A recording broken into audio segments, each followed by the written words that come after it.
Hello, beloved! Welcome to the Sacred Sister podcast, where we normalize the magic and sacralize the mundane. In this podcast, we open up dialogue on metaphysical subjects, self-healing tools, expanding consciousness, and deepening awareness. We're here to support you in co-creating a life full of healing, meaning, and magic. If you are brand new here, welcome and hello. We're so excited to have you here. If you want to know more about what's come before, Season 1 was great for building foundations on spiritual practices. Season 2, we focused on relationships, and now we're in Season 3. The season of the Empress, where we open deep dialogue with conscious entrepreneurs who are spearheading their sacred mission. We have an amazing lineup this season, so make sure that you subscribe if you haven't already. Now a bit about us. I'm your host, Britt, a self-study entrepreneur, personal transformation coach, and content creator. I'm prompting you to come to know the self more fully, because when we can acknowledge who we are as unique individuals, our potential to experience life gets a whole lot more interesting. And I'm your host, Hannah, a life beyond the veil coach, priestess, and astrologist. And I guide you to unleash your source powers, leverage your inner blueprint, and sync with life's algorithm to manifest your wildest dreams. Because hey, we're multidimensional beings playing this game of life. Let's make it fun and magical. We are so grateful that you're here. And together, we're here to serve as your Sacred Sister. Let's dive in.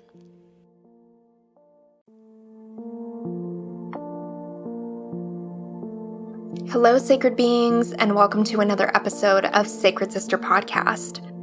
My name is Britt, and we're so excited to present this 8th episode of Season 3 with you. We're sitting down today with Jules Acree. Jules is a wellness writer, content creator, and certified yoga and mindfulness teacher. Her daily mission is to bring wellness down to earth and to help you simplify life to find more joy in this digital age.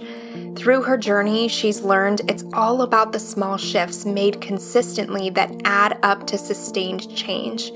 Together, she says, let's find more ease and ditch the all-or-nothing mindset, shall we?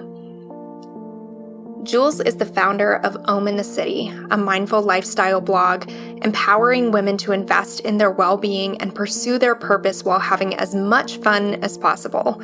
She also recently launched the Homebodies, a cozy concept shop for feel-good spaces and more intentional living. They curate sustainable goods from small batch makers and mindful brands trying to do things differently. It's her hope that her little shop will inspire joyful rituals, low-waste living, and a less but better mindset. On a personal level, I'm so excited, honored, thrilled, inspired by, and just like eek, little girl inside me is screaming at having her on the podcast. I started reading Om in the City blog in 2016. It was the first mindful lifestyle blog that I had ever read. Jules actually inspired me to start my own blog. I called it Yoga Nourished Spirit a long time ago, mostly focusing on all things mind, body, spirit. So with yoga, it was the physical body. Nourish, it was all kinds of recipes. I was a newly plant-based vegan and I live in my kitchen, so I was so excited to share a ton of recipes with people.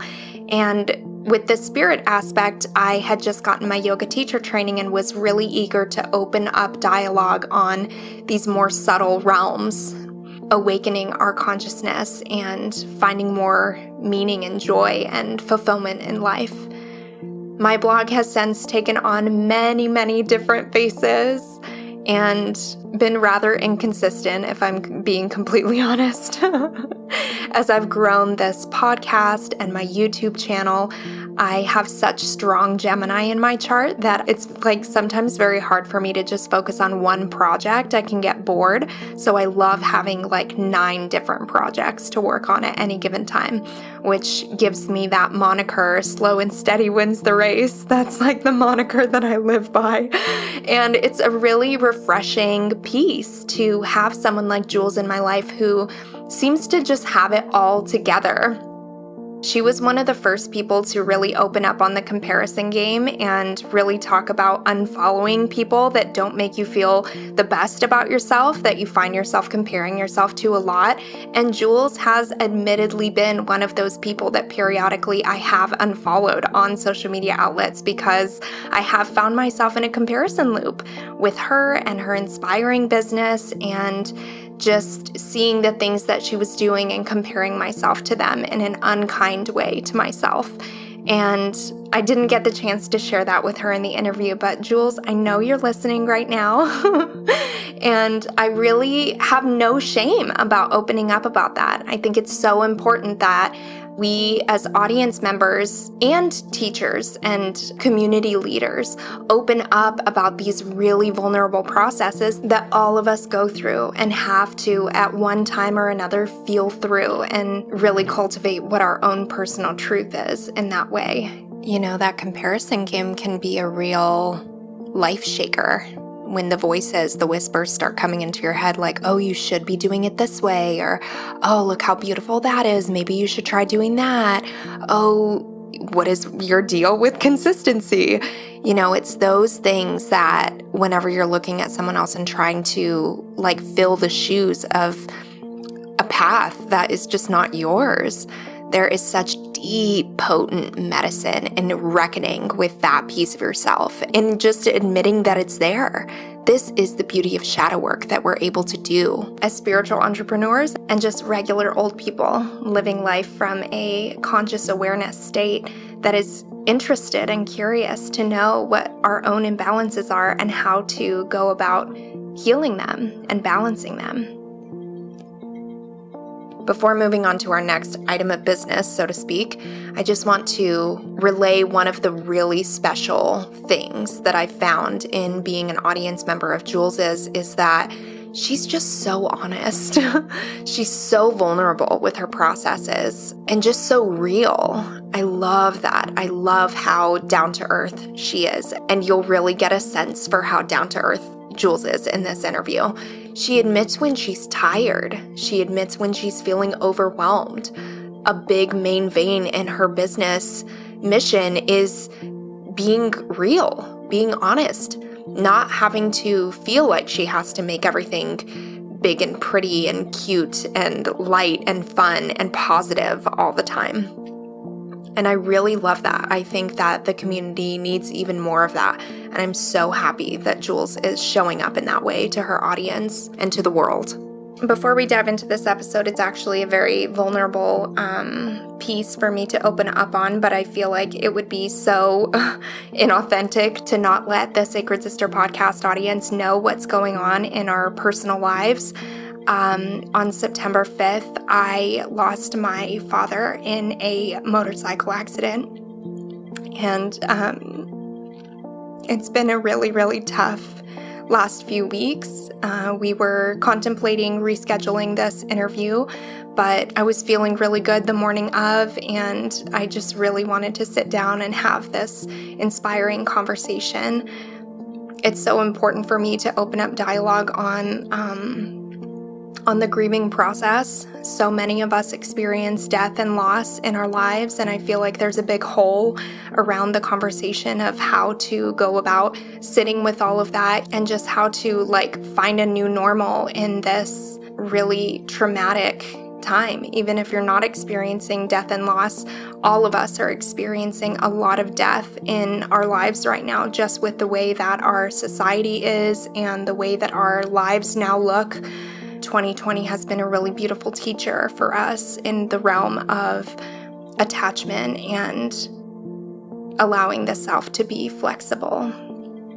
So in this time of slowing down and taking a big step back from social media, I am really excited to just keep feeling into the beginning stages of this grieving process and reporting back to you whenever it feels good. It's so important for me to give myself the slow time that I need to grieve and scream and cry and just totally fall apart. And it's also really important for me to show up whenever I feel good to do it.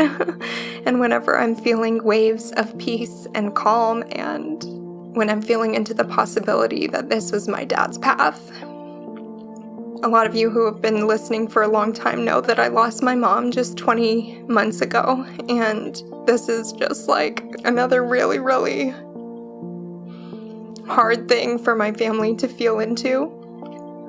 But we are doing it. We're doing it. Thank you so much for those of you who are listening, who feel compassion for myself, for my family. If you do wish to extend well wishes and prayers to my family, you can pray for us by name if that feels good to you. Praying for my sister Charity, her children Talon and Cadence, my dad's grandchildren. My name is Brittany Lynn LaBeouf, and my husband is Curtis LaBeouf. Please keep us and my dad's family in your prayers during this really hard and challenging time. The only peace that we're finding in all of this is that we know that my mom and dad are back together now, and we're so blessed to have that piece of awareness within us. The podcast host side of me says, don't put a damper on this episode. It's getting really dark and really serious, but the real person behind the podcast host is saying, this is exactly what we mean when we talk about toxic positivity and wanting to keep things light and fun and fancy and free all the time. This is real life.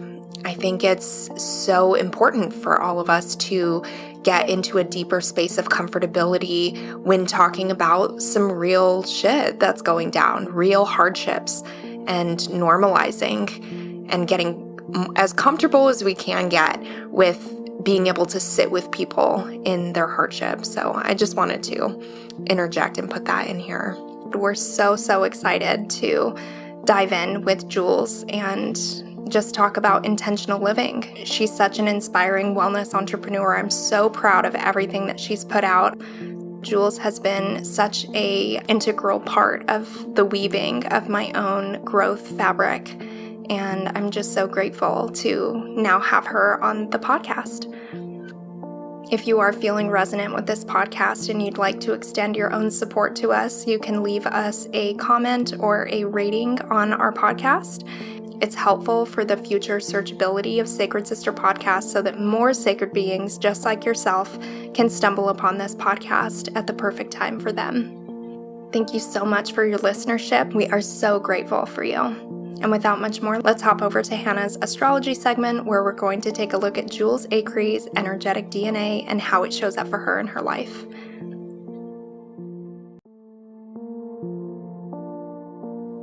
Hello and welcome to the Inner Blueprint reading of Jules.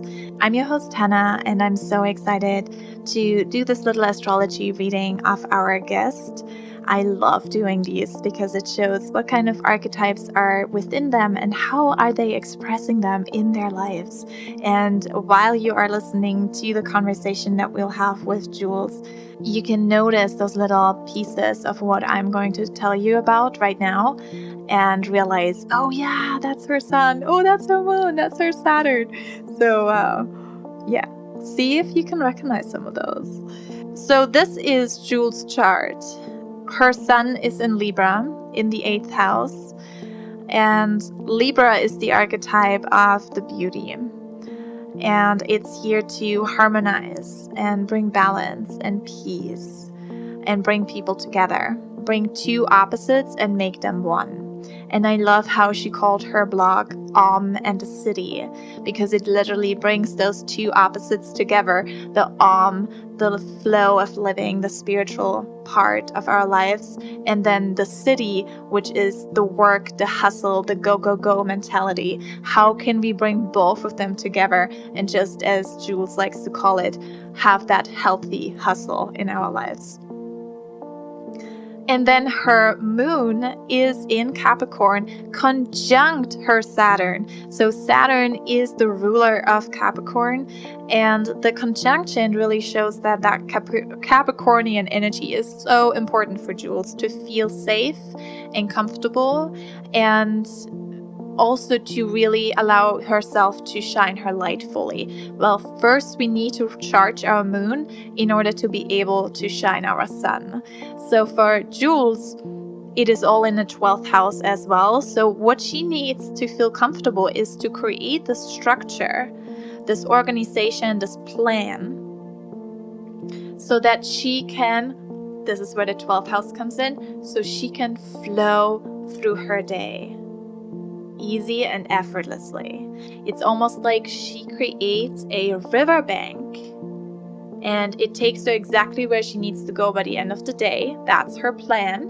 And then she brings in the water. She allows her flow to just take her wherever that is. But in the end, it will all take her to the end goal, that which Capricorn loves, the Saturn, right? Her rising sign is also in Capricorn. So the way that she expresses herself and sees the world through is through that boss perspective, through the manager, the organizer. She's able to take charge and is not afraid to put in the hard work and be disciplined and focused and getting shit done. But at the same time, she does it in a way that is peaceful and flowing. So, and I really love this about the chart. She has a God's finger. And a God's finger shows a special mission in our life. And it usually has something to do with, first, we have to figure it out on our own. And it can be sometimes quite painful to figure that process out. And then we are here to give that to others. And her God's finger is pointing to Venus. Venus in the 7th house. Venus is the ruler of Libra, and the 7th house is the house of Libra. So we again have that Libra archetype there. Her God's finger, her mission is to bring peace and harmony and beauty into the world and help others find that balance within themselves so that they can express themselves fully and shine their light. Venus is in Leo, so it's all about, doing things with intention and following your heart, doing what brings you joy, and finding a way how you can bring that balance into your life.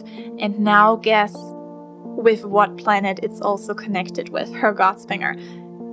Of course, with her moon and conjunct Saturn. So we have that organization piece, that structure, that riverbank that she's creating for the day, the management that she has, and then allows herself to flow throughout the day so that she can find more of that peace within her own life and therefore also help others create that structure for their life so that they can have more an intentional living of enjoying the simple moments and flowing through life. The other side of the God's finger is connected with Neptune in the 2nd house. And Neptune is the spiritual aspect, and the 2nd house is our mundane world. So it's about seeing the spiritual, the sacred within the mundane, making those simple moments so special. I know that she loves plants, which is also the 2nd house of Mother Earth, of Taurus energy, of the earthiness, the grounding, to being present in the very moment on this mundane world that we're living in, and seeing the sacredness in everything. And so both of these are connected and pointing to her God's finger, and it really symbolizes her mission, what she's here to do, to help people find peace and harmony and beauty in their own lives by creating a structure that allows them to flow through the day, to express themselves fully and see the sacred in the simple moments.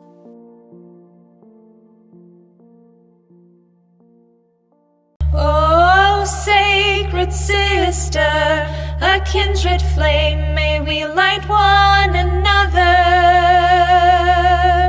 From the ashes rise, oh, we rise, oh, again.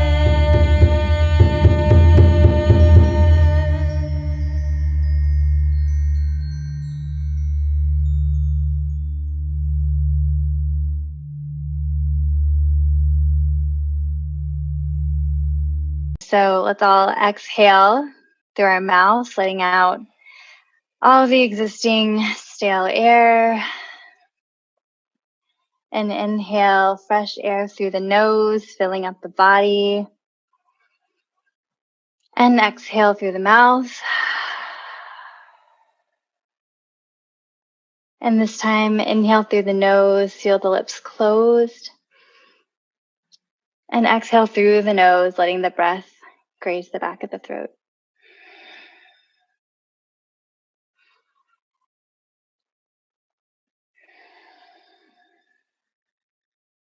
One more, together.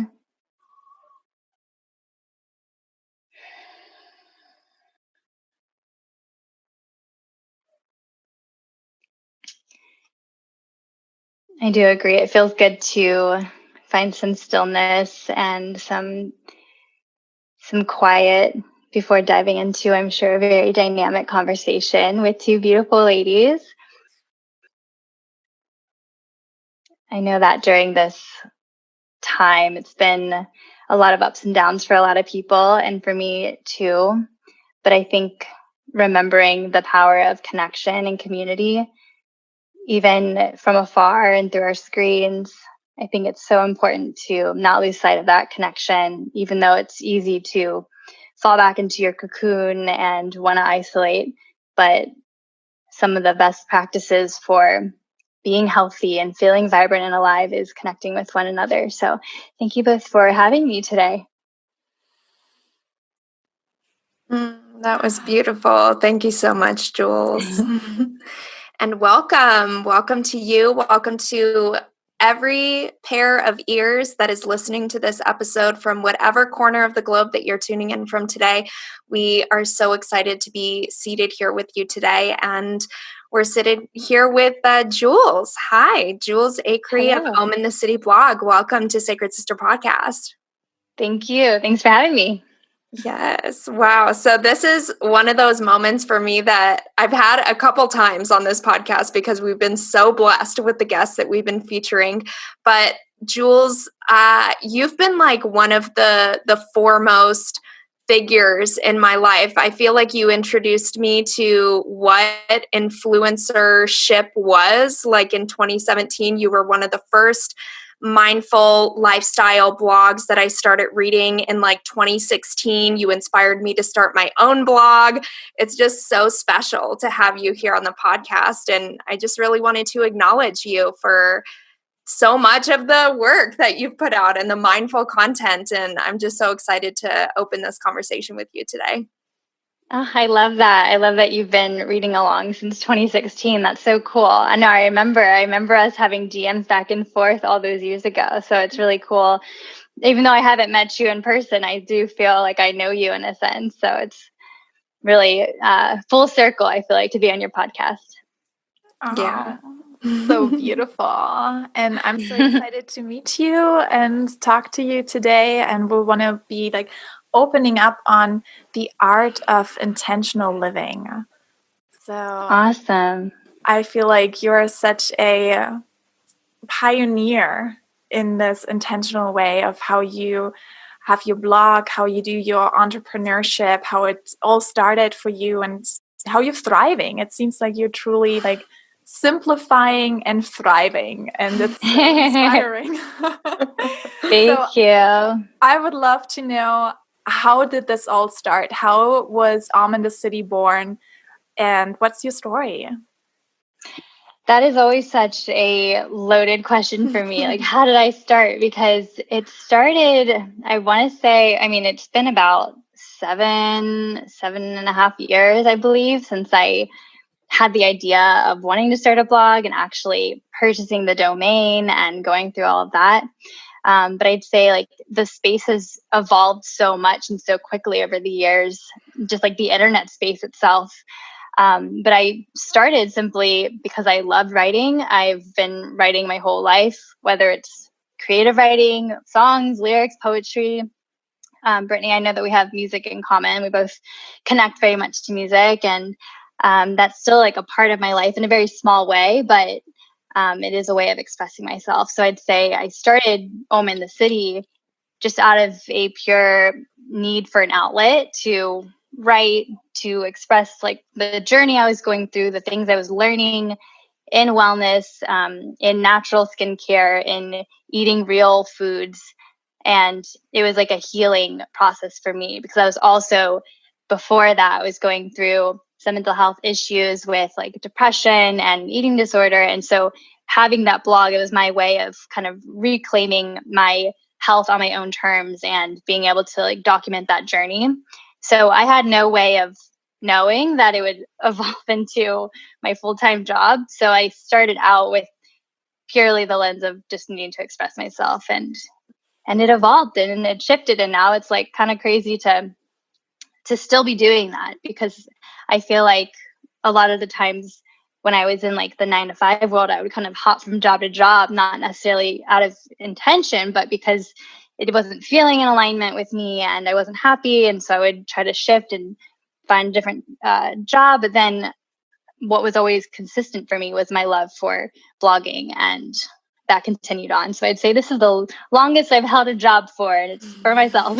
And that's the best. Yeah.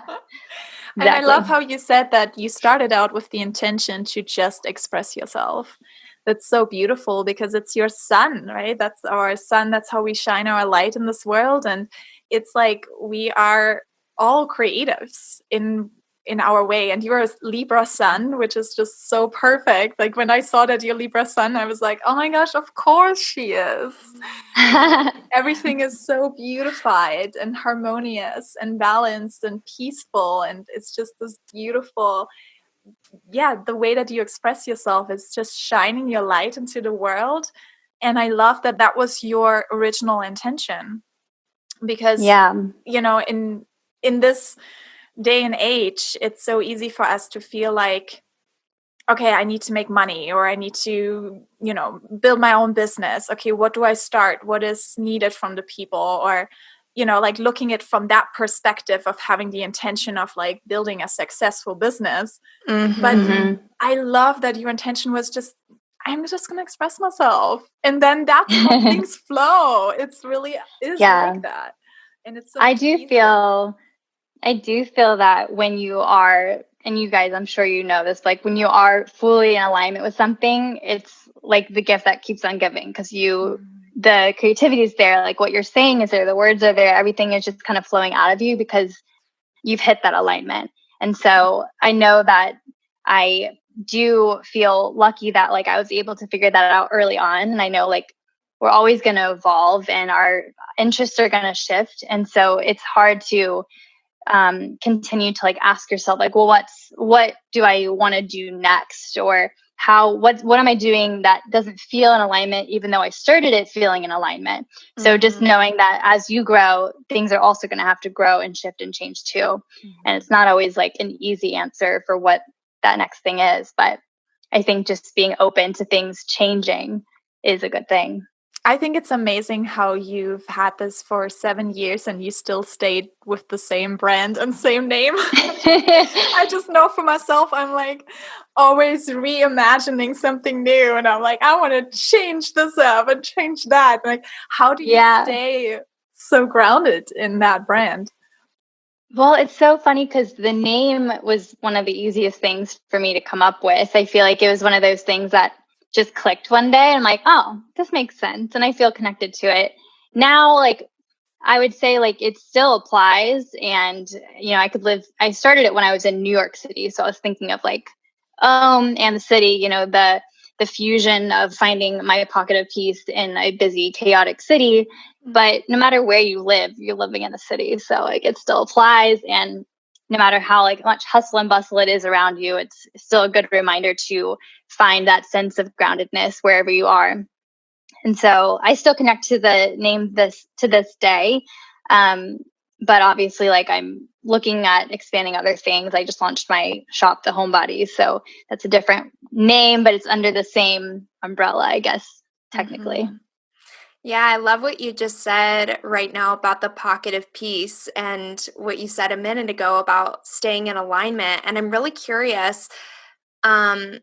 There's this sense, even though I feel like maybe you don't talk about it as much on your blog, I can tell that you're fully in alignment with yourself. And I just like being someone that is so in love with astrology and knowing that you're Libra sun and you really resonate with that sun sign, I'm really curious if you, like, I guess a two-part question.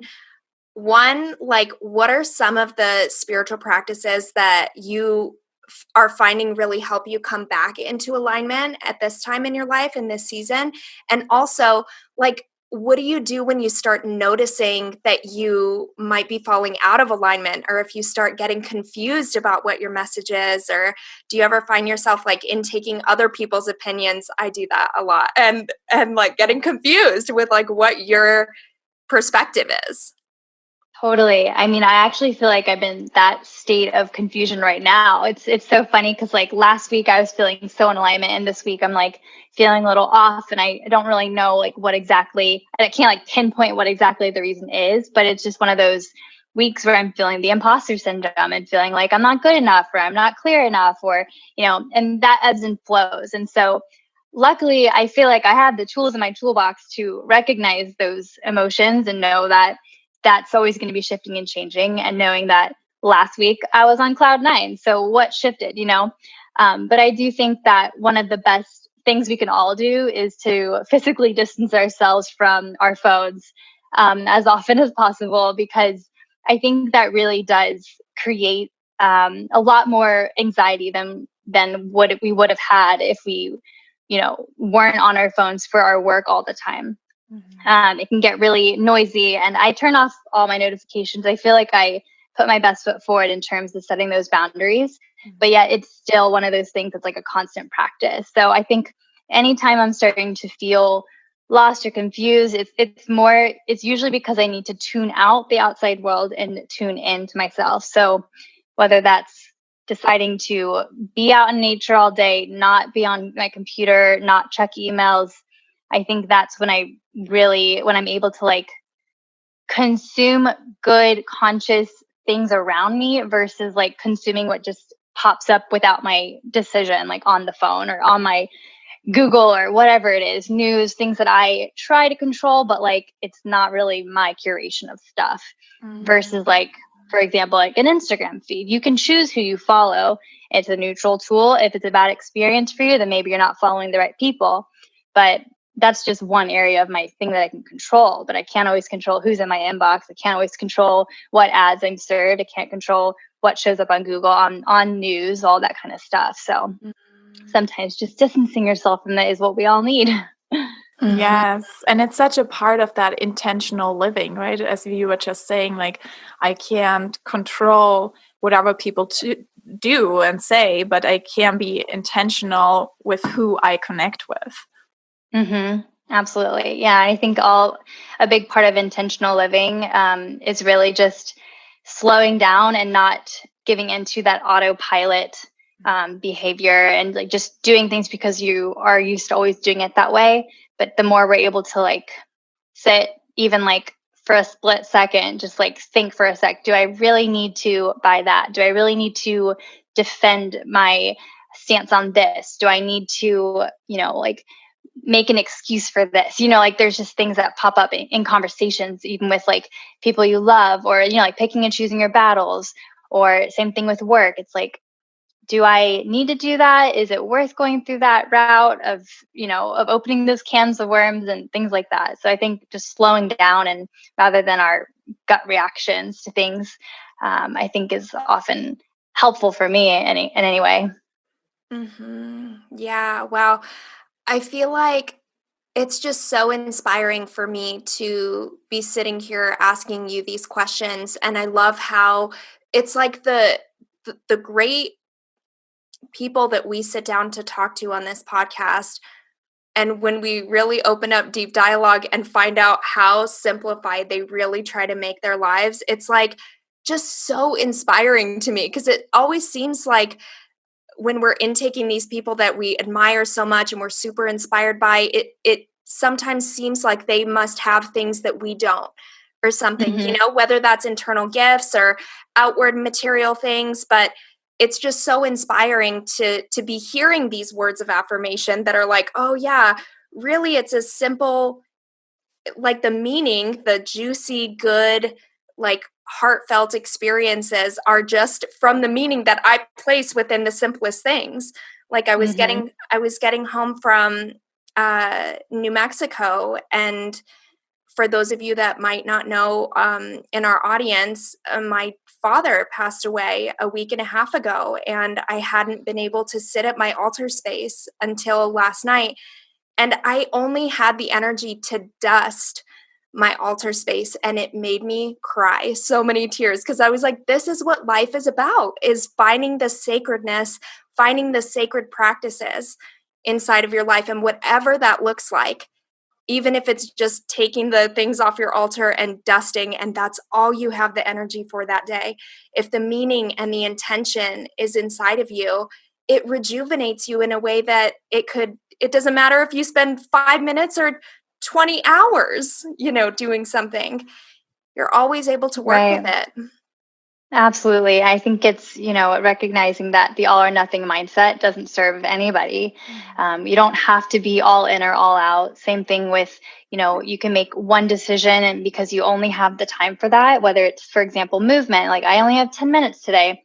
Those 10 minutes count, like it counts. So you don't have to think like, oh, I don't have time for, just it's thrown out the window. Everything's just done.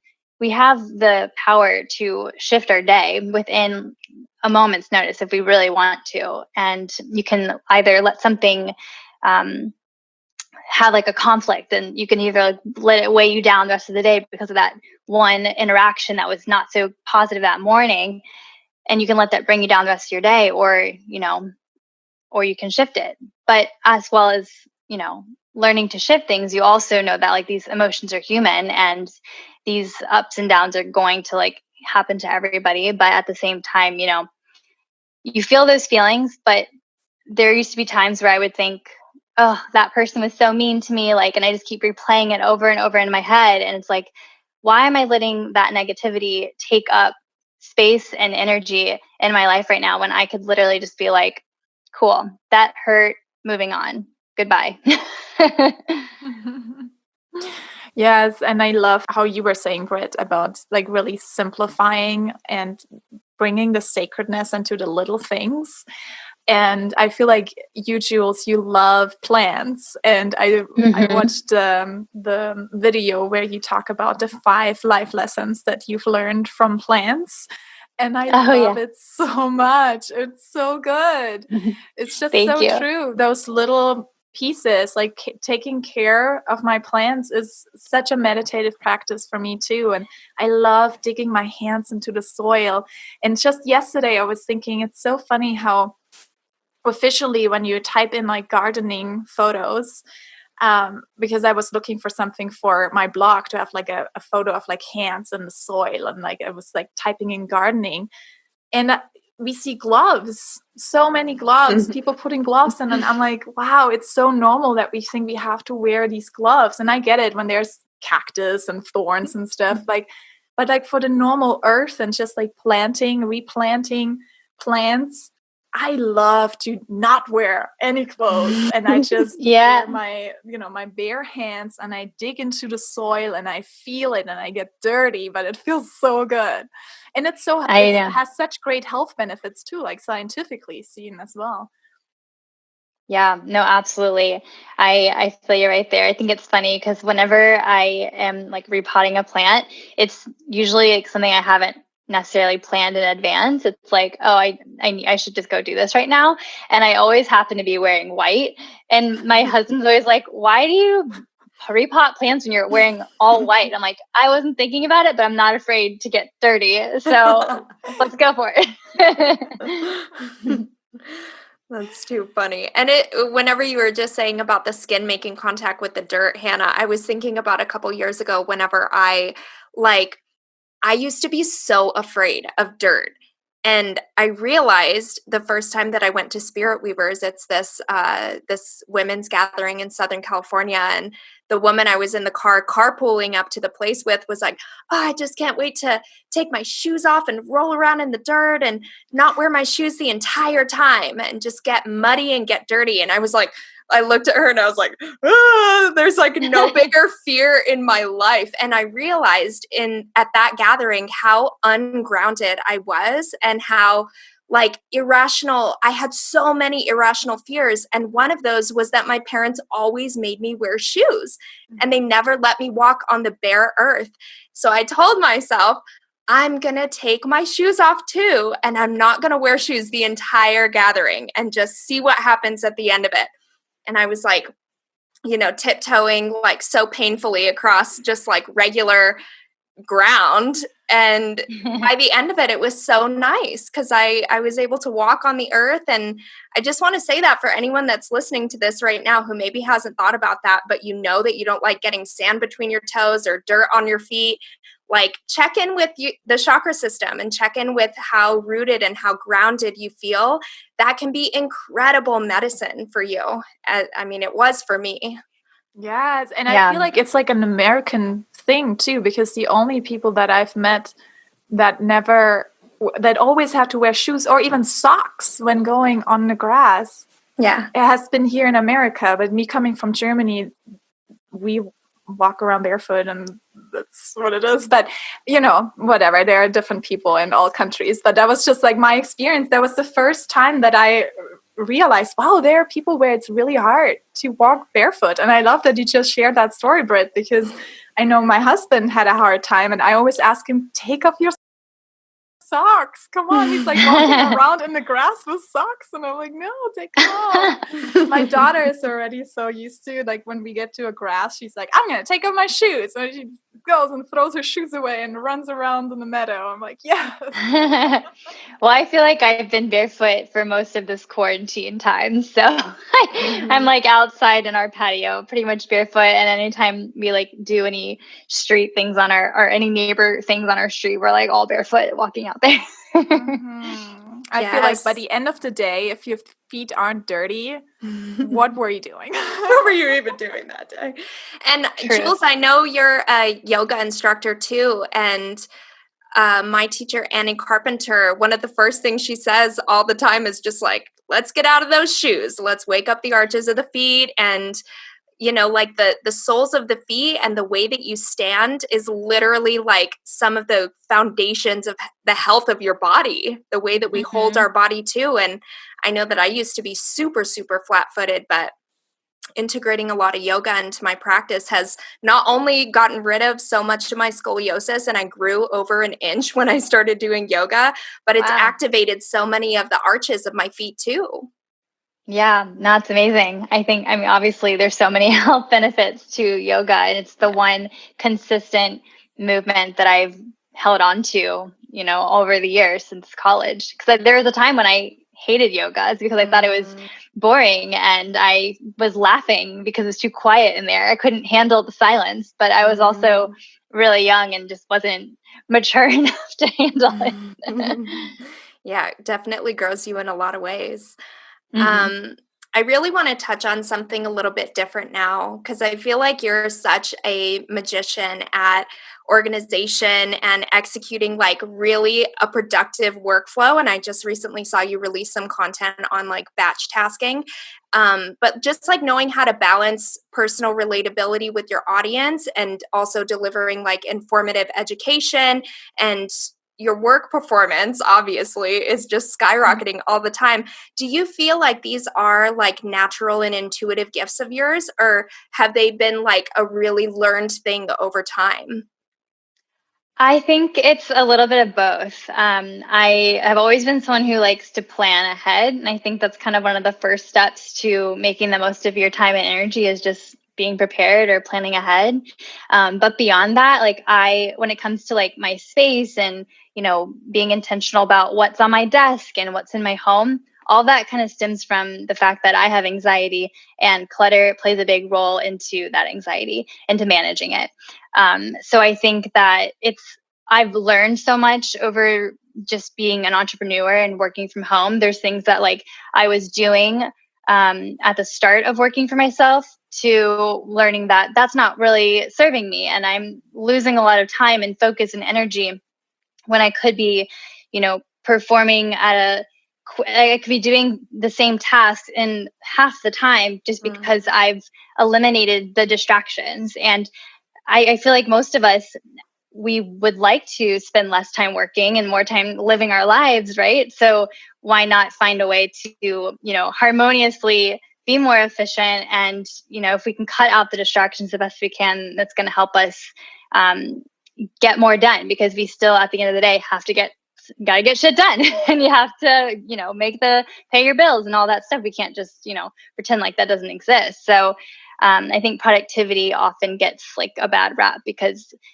people can go too far in one direction of like production is their worth, like just being constantly producing and feeling like that is your identity in a way. That's not how I like to approach it. I am a Libra. I like to be pretty like mellow and balanced about things. So for me, it's not about wrapping up your worth and how much you accomplish and how much you get done and how much, you feel that is wrapped up in success. It's about making the most of your time, being efficient so that you can free up your time outside of work to live your life and do more things that are just because, not because you're trying to constantly work on your personal growth. Like sometimes you just want to like sing a pop song because it's fun. And sometimes you just want to, there doesn't always have to be a reason behind the things that you do.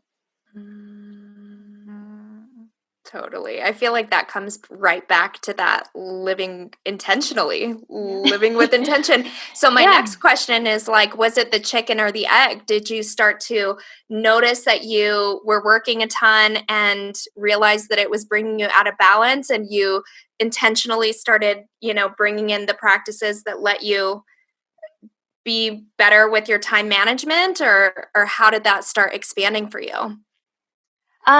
Yeah, for sure. I mean, I feel like there was a time where I was getting burnt out and that's when I developed the Healthy Hustle, my little like freebie on my blog. I think it's sometimes you have to hit that rock bottom to realize you've gone too far and you don't want to feel that again, or that's not sustainable for your well-being. So there's definitely times where I've like dipped in and out of that. And there's times where you have to sprint because you have like a deadline and there's like a project you're working on. You're feeling really fueled up and energized by it.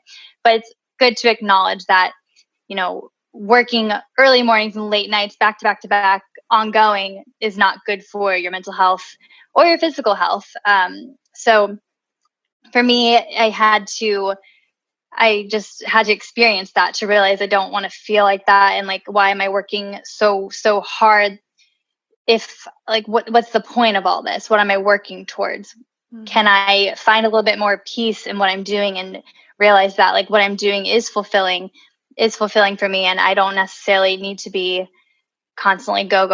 And I think leaving New York was a good practice for me personally, just because I think I was in that go mentality while also surrounded by others in that go mentality, and learning that necessarily isn't right for me 100% of the time.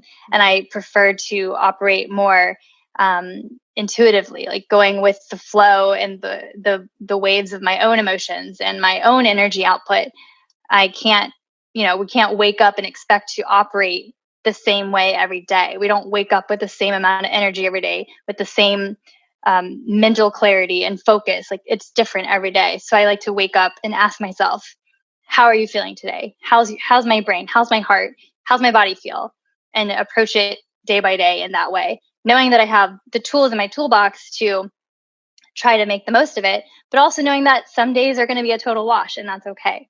But yeah, I think it's learning from experience, but also I'm a little bit of a nerd when it comes to tools and technology. And I really love playing around with different productivity apps and anything that I can use that's like modern day technology to make my life simpler and more automated. The things that are just redundant, that I just don't need to spend extra time on. Those are fun for me. Like I just nerd out on it. Yeah, that's so amazing. I love that. And what would you say for people that are listening to this who already have a blog or who are about to or feel inspired to start a blog? What would you say are like 3 tips that you would give them to help them have a successful blog just like you?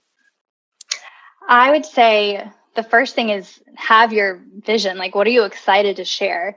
I think a lot of times people look at, from A to Z, they look at Z at the end result versus like how to get to that end result. You have to start from the beginning. And so you need to have, your clear vision of like, what do you want to put out there? What do you want people to learn from you, feel inspired by from you? Like, what do you want people to know about you? So get clear on that vision, because there's no content, there's no blog if you don't have that. That has to come first. The second thing is consistency. I think a lot of times people expect things to just happen, and it doesn't happen if you're not consistently showing up.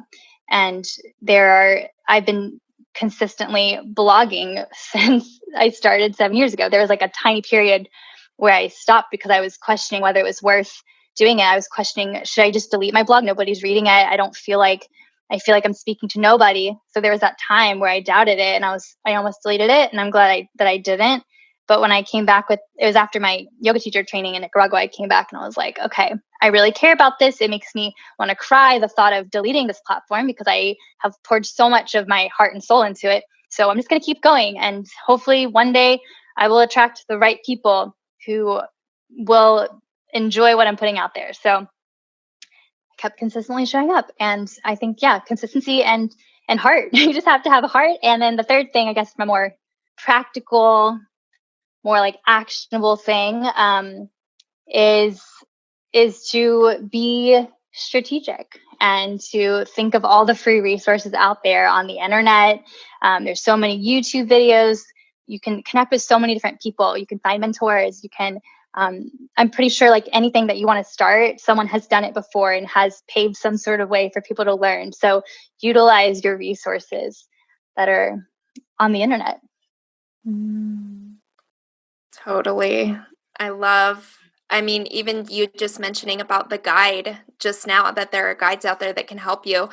I invested in your mindful entrepreneurship mentorship program last year, and what a beautiful, it's like, I'm so happy that you offered that to your audience. And I know that you've done a couple seasons since then, but I'm really curious to know what your perspective is on self-investment, and even if you would want to share some of the things that have been like really, really beautiful benchmark pieces of your own self-investment.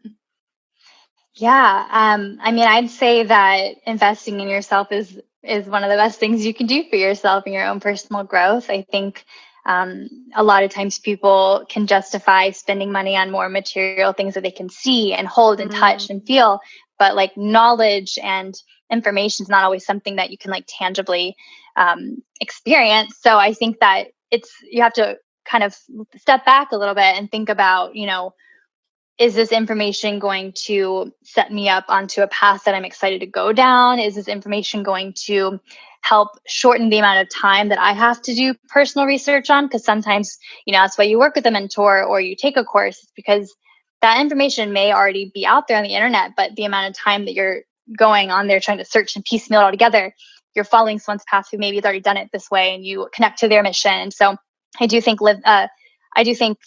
looking to people that you see a little bit of yourself in, and people that you admire and look up to in your own business, I think that's a good way to learn from people and cut through the clutter and not have to do trial and error, because sometimes time is of the essence, where you're feeling inspired, you're ready to do this. And sometimes when things feel like it's taking longer, you give up. So I do think investing in something you're passionate about, investing in further knowledge is really, really amazing, and you really can't put a price tag on it. Yeah, exactly. Hannah and I know this so well because both of us are life coaches too.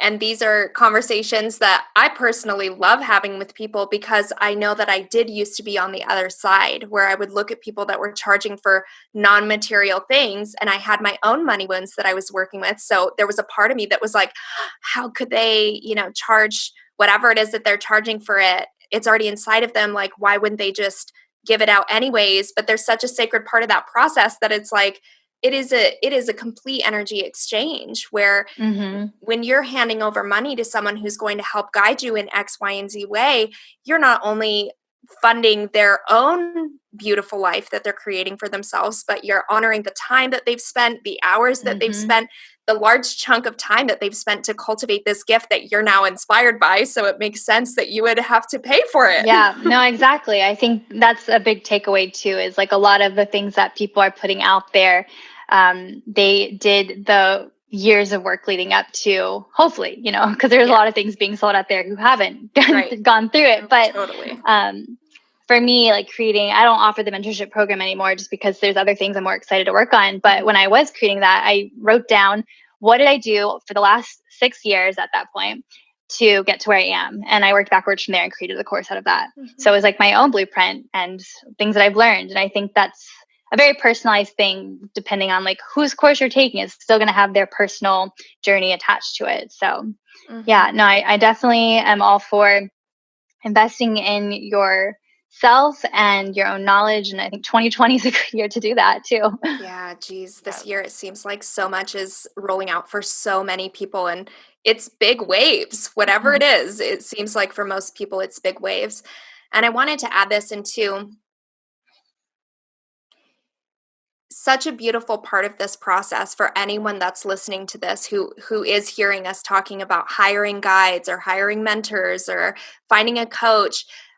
Also, like with that being one of the choices, for some people, they may not feel resonant with that at all. And you might want to devote 5 years, just as I have. I only started like getting coaches recently. But if you feel like you have the amount of time to really like get into your own garden and dig with your own hands and learn things slowly, you don't always have to learn things really quickly and find the courses and find the guide, find the mentor. So this is another really beautiful part that we love talking about with Sacred Sister Podcast, is that it always depends. And the greatest way that you're going to find the path that's right for you is by getting really still, sinking into your own heart space and really asking like, who am I? Because it doesn't matter. Essentially like who you're inspired by and what their path has looked like, because you're your own unique individual and everything is going to roll out for you in the way that you want it to. Yeah, absolutely. I think it's super important, like to have your own vision, even before whether you're going to go down the route of taking a course or not taking a course, to have that vision in your head of like, how do you imagine, like, what is a happy life to you? What are you doing? Where do you live? Who are you with? What's surrounding you? Kind of manifesting that energy first, because I mean, ultimately, like it was new to me to even look at paying for a course or a mentor or a business coach or a guide or anything like that. That was new for me in the last couple of years. But I think that all the years leading up to it was me just trying to just put out there what felt good. And it's not very complicated. It's just I'm putting out what feels good, what feels aligned. And, whether or not that's your full-time job, you can still always express yourself and find different outlets. Even if you are working full-time 9 to 5 for another company, there's a lot of self-discovery that we can have on our own in the off hours of work life. Yes, exactly. And I remember a couple months ago, you posting something on your Instagram story saying that you used to have this past with music, or that you used to sing a lot, and that you had been feeling like you were so far away from the way that you used to use your voice or something like this, that it was almost like harder to get started. And I remember DMing you and being like, I was in the same spot, but I'm so happy that I started opening my voice again. And, the more comfortable you are, the better that it's going to sound. And how has that process been going for you? Well, I mean, that's why I got this little mic here, because I'm using it for voiceovers for my YouTube videos. But 2, I got it because you can sing into it and it's nice. Yeah. Like I had a couple Blue Yeti mics in the past for singing, but yeah, it's just one of those things that like I used to do it so much, and that was like my summer job, was singing professionally, and that to like stop doing it and to be in a different world and kind of shed that identity in a way was strange for me. But it was just one of those things where like I moved to New York. I lived in a small apartment. I couldn't sing very loudly. I didn't want to disrupt people. And I just found my voice just getting smaller and smaller and smaller and quieter until I just felt like I couldn't access it anymore.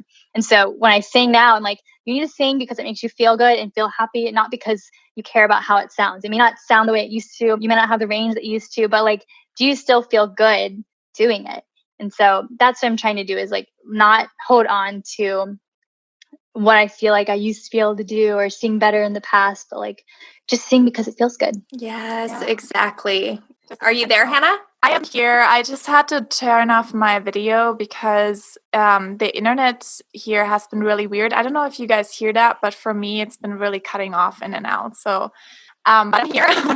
And yeah, I think that was so beautiful how you just said that, because it's all about that living intentionally and knowing what is my intention, what is my dream, what makes me happy. And I'm just going to do it with no intention towards it being having to be successful or having to be loved by other people, but just with the intention of I create from my heart.